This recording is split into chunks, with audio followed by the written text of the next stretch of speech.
নমস্কার। Bio inorganic কেমিস্ট্রিতে আমরা এখন হিম ইরাইথ্রিন সম্পর্কে পড়ব।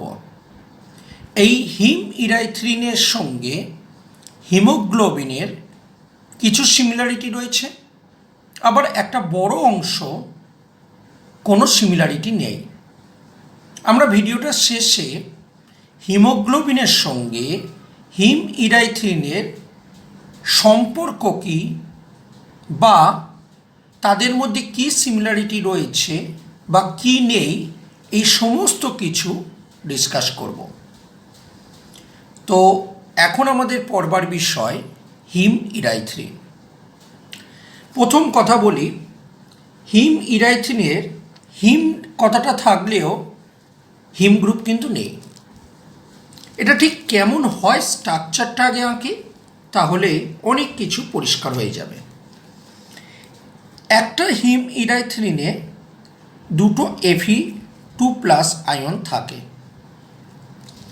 এই Fe2+ আয়ন দুটোর মধ্যে এইখানে যে Fe2+ আয়নটা লিখেছি তার সঙ্গে কোঅর্ডিনেট থাকে হিস্টিডিন অ্যামাইনো অ্যাসিড লাইগ্যান্ড হিসাবে। তিনটে হিস্টিডিন থাকে এবং নিচে যে Fe2+টা লিখেছি এর সঙ্গে অ্যাটাচ থাকে দুখানা হিস্টিডিন।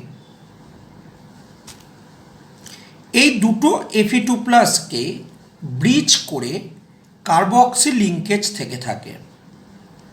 এই কার্বক্সি লিঙ্কেজটা হলো অ্যাসপার্টিক অ্যাসিডের। একটা অ্যাসপার্টিক অ্যাসিডের থাকে, আর একটা থাকে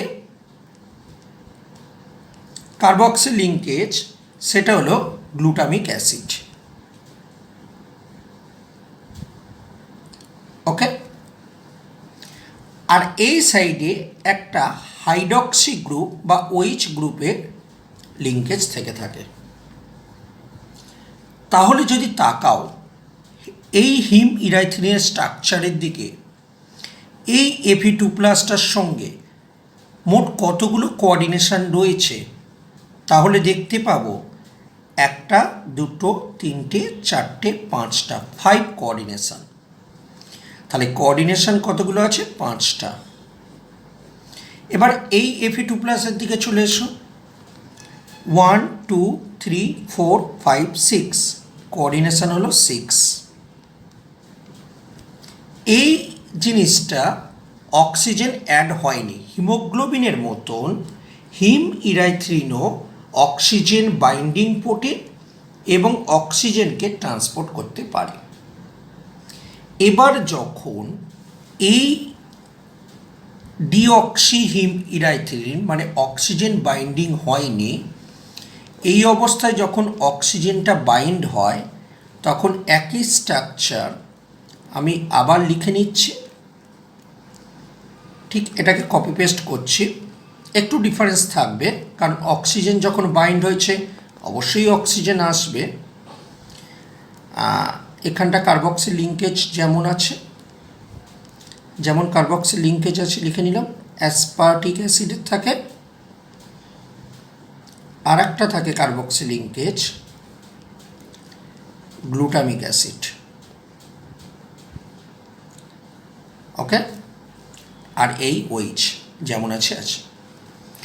যেহেতু এটা কোঅর্ডিনেশন নাম্বার 6 আর কোঅর্ডিনেশন নাম্বার বাড়াতে পারবে না, যেটা কোঅর্ডিনেশন নাম্বার 5 আছে সেইটা 6 হয়ে যায়, একটা অক্সিজেন এসে সেই অক্সিজেনটা এই রকমভাবে থেকে থাকে। এবার এই যে অক্সিজেনটা রইল, বলে রাখা দরকার অক্সিজেন অ্যাকচুয়ালি এইখানে O2 আকারে থাকে। পারঅক্সাইড কী করে পারঅক্সাইড হলো কী করে বুঝবো আমরা আসছি।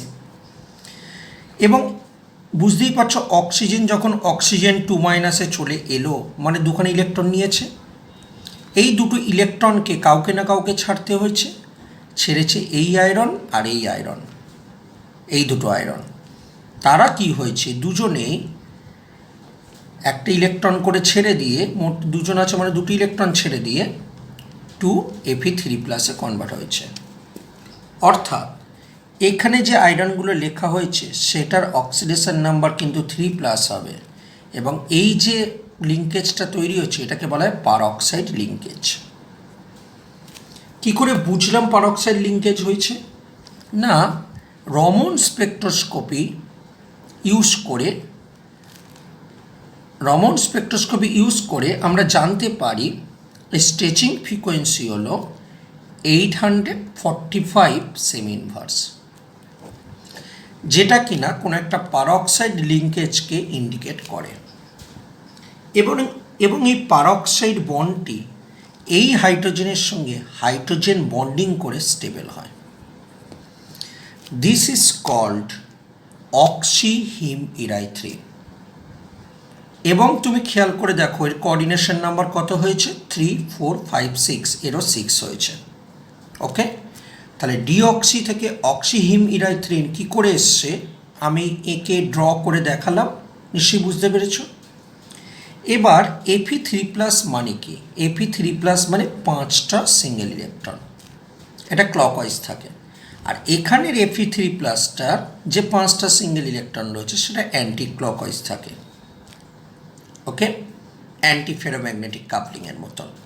তো এটা ক্লকওয়াইজ, এটা অ্যান্টি ক্লকওয়াইজ থাকবার জন্য আলটিমেটলি এই জিনিসটা কিন্তু ডায়াম্যাগনেটিক হয়ে থাকে।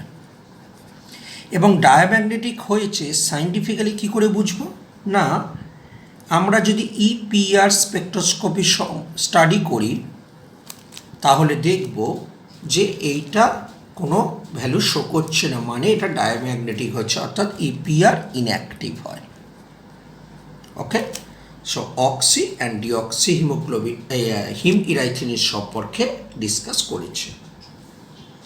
তার মানে বুঝতে পারলি হিমোগ্লোবিনও যেমন, বা মায়োগ্লোবিনও যেমন, হিমোগ্লোবিন এবং মায়োগ্লোবিন যেমন অক্সিজেন ক্যারি করতে পারে। এরপরের ভিডিওতে হিমসায়ানিন দেখবো, সেও অক্সিজেন ক্যারি করে। কী করে করে পরে আসবো পরের ভিডিওটায়। ঠিক তেমনই হিমইরাইথ্রিনও অক্সিজেন ক্যারি করতে পারে। তাহলে অক্সিজেন ক্যারি করতে হিমোগ্লোবিনও পারে, মায়োগ্লোবিনও পারে, হিমইরাইথ্রিনও পারে। তাহলে ডিফারেন্স কোথায়?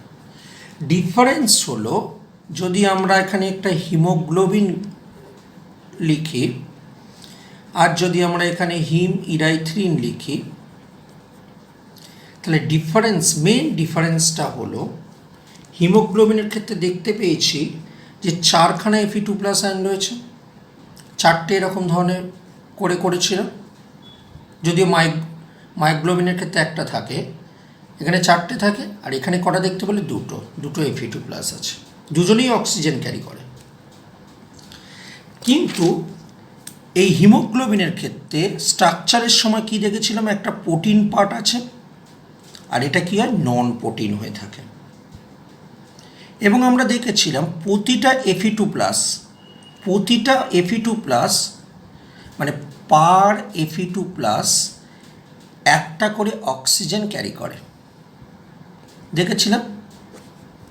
কিন্তু হিমইরাইথ্রিনের ক্ষেত্রে কি দেখলে?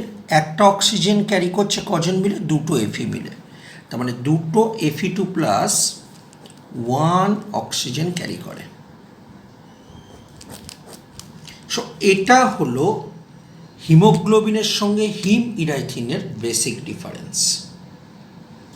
তাহলে আমরা এই পুরো ভিডিওটার মধ্যে হিমইরাইথ্রিনের ডিঅক্সি এবং অক্সিজেন অ্যাড করবার পর অক্সিহিমইরাইথ্রিন সম্পর্কে ডিটেলসে ডিসকাস করেছি। আশা করি প্রতিটা কথা প্রতিটা পয়েন্ট যদি ঠিকঠাকভাবে আমরা মনে রাখতে পারি, হিমইরাইথ্রিন থেকে যে কোনো ধরনের কোশ্চেন আমরা সলভ করতে পারবো। নমস্কার, পরবর্তী ভিডিও হিমসায়ানিন দেখতে থাকো।